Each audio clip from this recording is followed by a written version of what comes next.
নমস্কার, আপনাদের মাঝে নিয়ে আসছি চিচিঙ্গা ভাজি। খেতে খুব টেস্টি হয়, চলেন দেখে আসি। প্রথমে আমি একটা ননস্টিকে তেল দিয়েছি, পেঁয়াজ কুচি দিয়ে দেব, মরিচ সব দিয়ে নেড়ে চেড়ে নেব।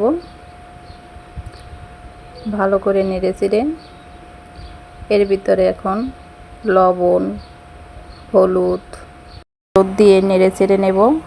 কেটে রাখা চিচিঙ্গাগুলো দিয়ে দেব, ঢেকে দেব। ফিরছি কিছুক্ষণ পরে, আসছি।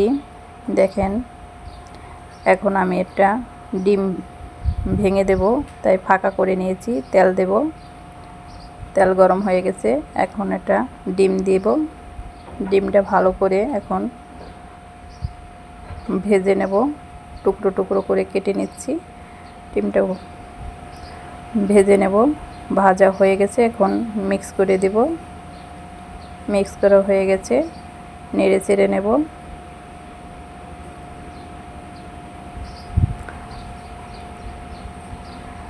নেড়ে চেড়ে নিচ্ছি, ভাজা হয়ে গেছে প্রায়।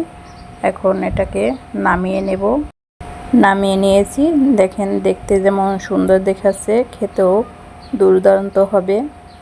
তাই ভিডিওটি যদি ভালো লাগে লাইক করবেন, কমেন্ট করবেন এবং সাবস্ক্রাইব করবেন।